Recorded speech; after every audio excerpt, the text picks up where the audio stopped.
أهلا بالغاليين بكل محب اسكندرية وكل متابعيني الأعزاء. النهاردة جايلكم بجولة حلوة قوي من المنتزه، وقلت أبدأ جولتي معاكم من حديقة الزهور النادرة. طبعا مكان جميل جدا وفيه أنواع نادرة جدا مش هتلاقيها في العالم كله غير في المنتزه. يلا بينا مع بعض نبدأ جولتنا ونشوف آخر التطورات في المنتزه.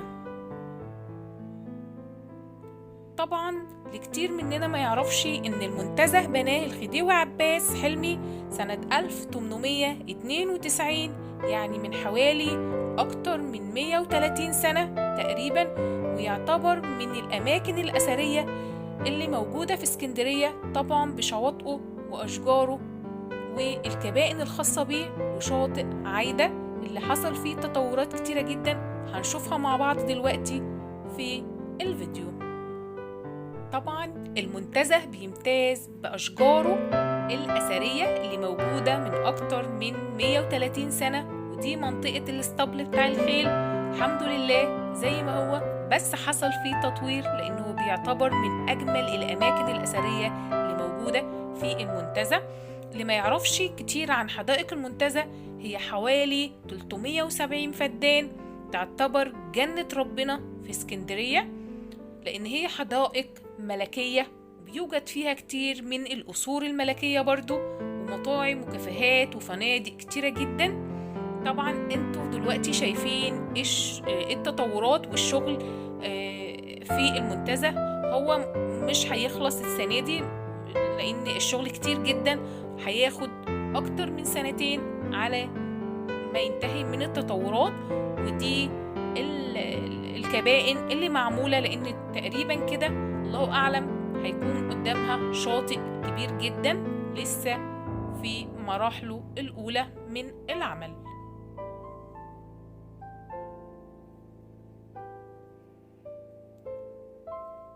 طبعا زي ما حضراتكم شايفين دي منطقة الفنار، ودي جزيرة الشاي اللي الملك فاروق كان بياخد فيها الشاي الخاص بيه.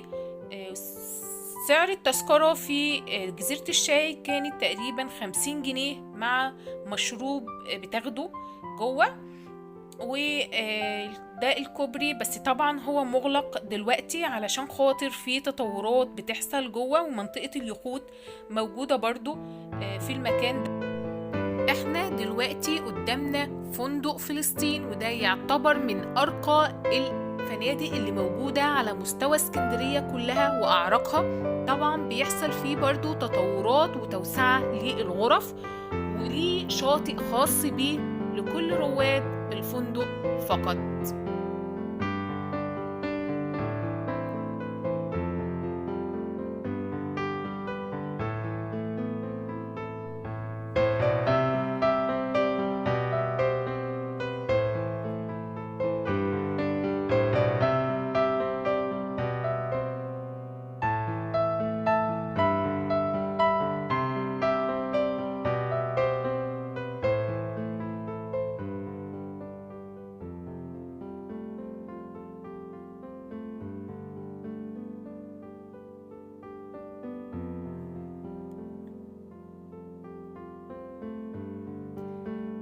يا ترى المنتزه موجودة فين في اسكندرية؟ المنتزه موجودة على شمال المنظرة وعلى يمين المعمورة الشاطئ.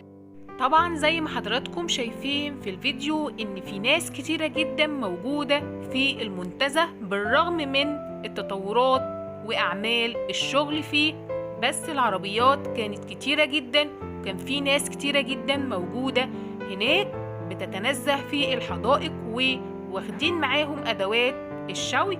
طبعا العربية بتدخل الباركينج مجانا، بتركن في اي مكان في المنتزه.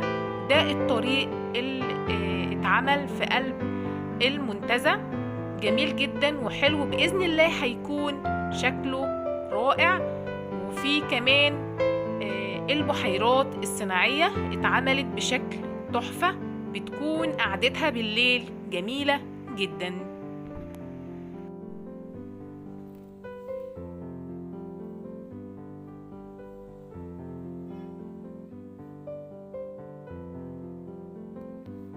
طبعا زي ما حضراتكم شايفين مجموعة القصور الملكية اللي موجودة في المنتزه، وطبعا كلها بيحصل فيها تأسيسات وتطورات. اعذروني لو صوتي واطي شوية لأني لسه فعلا تعبانة من دور البرد، فاعذروني. بس يا ريت لو أول مرة تشوفني تشترك في القناة وتدعمني، وما تنساش لو حضرتك موجود معانا تدعمني بلايك. طبعا زي ما حضراتكم شايفين دي كلها أشجار ونخل نادر جدا موجود، يعني يعتبر أثري موجود من فترة طويلة جدا، وبيحصل فيه جمع للبلح. هنشوفه دلوقتي مع بعض.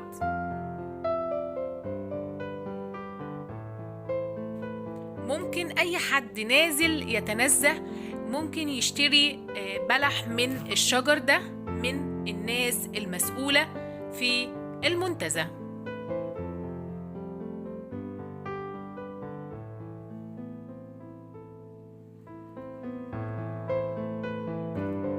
زي ما قلت لحضراتكم قبل كده سعر التذكرة للفرد بتكون 25 جنيه، وطبعا العربية بتعامل معاملة الفرد، يعني بتقطع تذكرة برضو للعربية.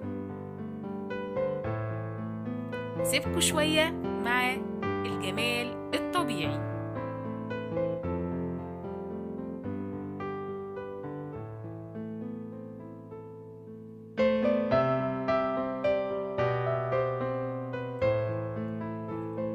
أشوف وشكوا على خير في جولات كتيرة جاية عن جولات في اسكندرية الساحرة.